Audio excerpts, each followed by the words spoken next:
Welcome back to another video. So on this we're going to try and explain what I mean with my drifting and why I'm holding up on the drift tunes. Do bear with me, I've got a habit of tripping over on everything I say because my mind races so much and I get off at topics so easy, so I do apologise. So yeah, let's get into this. So there's a lot of new people watching to my channel and there's some OGs what's been sticking around. So with myself, I am a points drifter at heart. I go for the best scores what you can get on the track, and in Forza Motorsport 7 I managed to get to top 30 on a lot of leaderboards, and Forza 5 I was top 5 in the world at points drifting on there, and Forza 4 and Forza 3 I think I was like 60th in the world when it comes to points drifting on there. And why is that so important for drift tunes, you might add? Well, because I'm a points drifter at heart, all my tuning setups what I make them to get the best possible points you can get on that track.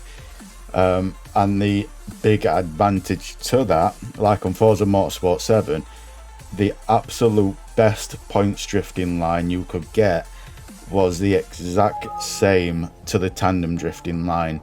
So what that meant is every one of my drift tunes I made for points drifting, which was a lot, every single one of these could be used as a tandem car, because the best line for points drifting was also the best line for tandem drifting.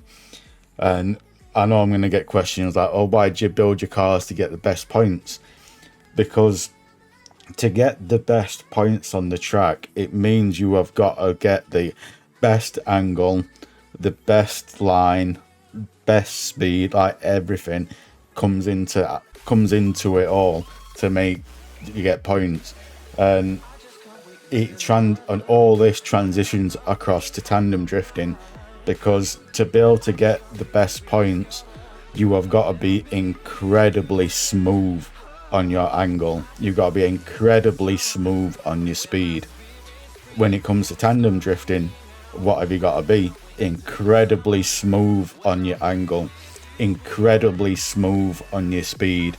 And if you go through some of my tandem videos on here, what I've got for Forza Motorsport 7, like, you will see how easy it just all works together one in one. Because it's like with me and Kitty and me and BR, we've gone into online hoppers and with tandems side by side the entire track constantly, like on each other's door. You bang on, like if you didn't know we were points drifters, you'd call us like up there with the tandem drifters if you didn't know we were points drifters. And the reason why me and BR and me and Kitty could literally go door for door, turn for turn, is because we were points drifters, and the tandem drifting line was exactly the same as the points drifting line. And because we were all incredibly smooth because of that, we could do what we could do on Forza 7. And potentially we don't know what it's going to be like on this game when it comes to drifting, because as we've seen on Forza Horizon 5, they've brought in drift tyres on that game now. So when they bring out a drift hopper on this, we don't know what the restrictions are going to be, because this is all hypothetical. Potentially they could release an online drift hopper and turn around and say, you can only use these set of cars, you can only use these tyres, and you can only use blah